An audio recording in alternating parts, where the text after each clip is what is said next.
Bonjour à tous et bienvenue dans Classe Affaires diffusée sur bfmbusiness.com, votre émission qui part à la découverte des réussites entrepreneuriales et des secteurs qui soutiennent la croissance. Et on commence tout de suite avec le passeport de l'entreprise invitée. Et aujourd'hui, je vous propose un focus sur la société Leximor. Leximor est une équipe structurée autour d'une vision humaniste composée d'avocats d'affaires rompus aux enjeux d'envergure. Tous les avocats du cabinet sont autant stratèges que des défenseurs engagés pour leurs clients autour des valeurs que sont l'excellence, l'éthique, la confiance ou encore l'anticipation. Mais pour en parler, je vous propose bien sûr d'accueillir notre invité du jour. Bonjour et bienvenue Caroline Prunière, merci beaucoup d'être avec nous. Je vais vous laisser vous présenter en quelques mots. Bonjour Victoire, donc je suis effectivement Caroline Prunière, j'ai 51 ans, je suis mère de famille, avocat d'affaires et chef d'entreprise. J'ai cofondé la société Leximor, qui est une société full service en droit des affaires, société d'avocats. Et pour ma part, j'interviens en contentieux des affaires depuis 25 ans. C'est dire en fait que ma vie professionnelle est jalonnée de procès et de risques de procès. Merci beaucoup pour tous ces éléments mis en contexte. Maintenant que les présentations sont faites, on va essayer de comprendre pourquoi est-ce qu'on devrait embarquer avec vous. C'est tout de suite dans la rubrique Boarding Pass. Alors Caroline, on le sait, le conflit est au cœur de la vie des entreprises. Il fait partie au final de leur quotidien. Quels sont les différents types de conflits auxquels les entreprises peuvent être confrontées ? Alors, vous avez raison, Victoire. En fait, le rapport de force est au cœur de la vie de l'entreprise. Et effectivement, il y a énormément de types de conflits qu'on peut rencontrer, qui jalonnent la vie d'une société. Parce que c'est comme dans la vraie vie, en fait. On peut, à un moment donné, ne plus être d'accord. Et le conflit arrive et est né, et il faut savoir le gérer. Alors, les types de conflits, les conflits principaux et qui sont quand même très chargés émotionnellement, c'est souvent les conflits d'associés.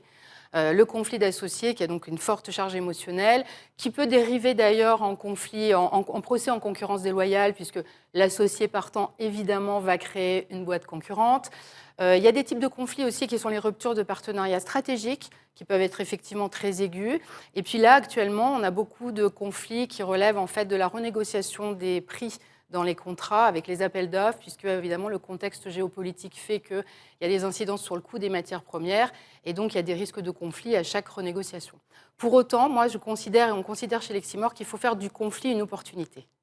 Et justement, c'est ce que vous dites, vous prenez une posture constructive. Comment est-ce qu'on doit envisager le conflit selon vous ? Vous l'avez dit, c'est une opportunité finalement, plus qu'un enjeu, plus qu'un problème ? Alors absolument. Ce qui est nécessaire, en fait, c'est d'appréhender le conflit dans sa avec sérénité, en réalité, et de se dire que, en fait, l'objectif, c'est pas de multiplier des procédures, c'est d'appréhender le chef d'entreprise dans son environnement, dans son écosystème et dans sa propre personnalité pour lui amener une solution qui soit constructive et qui déballonne le stress du conflit, justement. Alors, ce qui est très important, c'est surtout de se dire qu'on ne va pas partir sur des années de procédure. Moi, je suis aussi chef d'entreprise et je sais qu'il n'y a pas un dirigeant normalement constitué qui a envie de se traîner des provisions pour litige sur des années. Donc, ce qu'il faut, c'est avoir une approche extrêmement pragmatique et constructive et essayer de solutionner les choses de manière apaisée, voilà, et rapide. Ce qu'on comprend à travers vos mots, c'est finalement que l'ancienne méthode, elle ne porte plus vraiment ses fruits. Est-ce qu'il faut aller plutôt vers des stratégies qu'on dirait préventives, prédictives ? Oui, alors ce qui est important déjà, ce qu'un avocat, un bon avocat doit à son client, c'est d'abord de maîtriser le risque et idéalement, le mieux, c'est de l'anticiper. Pour ça, nos clients viennent souvent nous voir en amont. Ce que je dis toujours, c'est un peu la médecine chinoise. Avant d'avoir des problèmes, qu'il faut aller voir un avocat d'affaires pour essayer de prévenir le conflit ou pour déballonner pour le déballonner avant que ce soit paroxysmique, évidemment. Donc il y a cette dimension-là d'appréhension totale de l'humain, du contexte et alors surtout du dirigeant en lui-même. Voilà, parce qu'il y a tout cet enjeu derrière de psychologie qui est extrêmement important. Et justement, vous m'emmenez sur ma prochaine question, la dimension psychologique que vous trouvez particulièrement importante. Comment est-ce que ça infuse sur l'ADN de Leximor, de votre manière de travailler ? Alors nous, on a vraiment l'humain au cœur du réacteur. Voilà, c'est vraiment fondamental.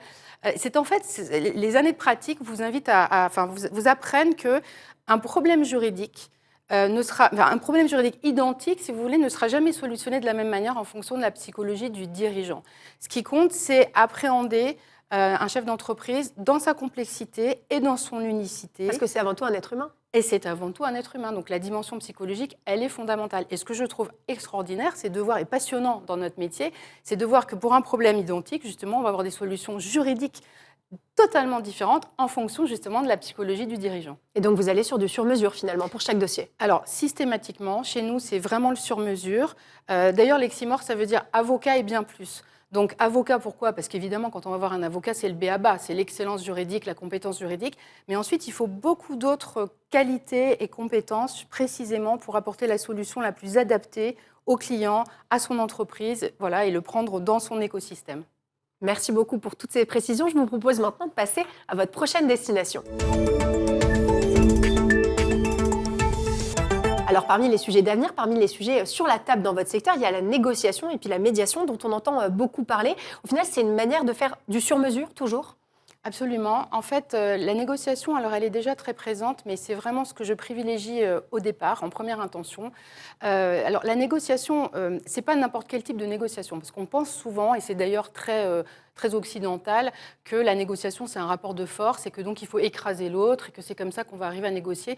En fait, négocier même dans un contentieux des affaires, c'est pas du tout une discussion de marchand de tapis. C'est vraiment arriver à faire les choses de manière constructive pour arriver à une Tomber solution, d'accord finalement. voilà, gagnant-gagnant. Et donc, ça nécessite une technicité. Et on a été formés, nous, chez Leximor, avec mon associé en contentieux des affaires, on s'est formés à la négociation raisonnée, qui est une méthode qui a été mise en place par la faculté de Harvard, qui est extrêmement puissante et qui permet d'aboutir à des accords co-construits par les deux parties de manière très, très positive. Si je peux juste résumer, c'est quand même cette technique de négociation qui a permis de sceller les accords de Camp David. Donc, ça ouvre quand même beaucoup de perspectives pour arriver à négocier dans la vie des affaires. C'est prometteur. Voilà, c'est prometteur. Donc, la négociation, oui, ça, on l'applique le plus souvent possible. Ensuite, pour ce qui est de la médiation, à mon grand regret, elle n'est pas encore assez diffusée dans la vie des affaires parce qu'elle présente encore toujours une connotation un peu droit de la famille. Voilà, alors que je pense que c'est un mode alternatif de règlement des différends qui est intéressant, qui sera important à l'avenir parce que de toute façon, il faut être extrêmement pragmatique. Les tribunaux sont engorgés. Les magistrats ont très peu de temps pour traiter les solutions. Et l'idée, quand on est chef d'entreprise, c'est quand même qu'on est attaché à la liberté et à son choix, du coup, à choisir. Et là, négocier ou la médiation permettent en fait de choisir sa solution plutôt que de la subir, ne pas s'en remettre à l'aléa judiciaire. Et je trouve que c'est quand même ce qu'il y a de mieux et ce qui traduit le plus ce qu'est un chef d'entreprise. Merci beaucoup pour ces messages, Caroline Prunière. Je rappelle que vous êtes avocate associée et intervenant en contentieux des affaires chez Leximor. Donc, on l'a compris. Merci beaucoup pour ce partage d'expertise en plateau. C'était passionnant. Merci, Victoire. Avec grand plaisir. Et quant à nous, on se retrouve très vite dans Classe Affaires pour une nouvelle émission, toujours à la découverte d'entreprises ambitieuses et toujours diffusée, bien sûr, sur bfmbusiness.com. Je vous dis à très bientôt.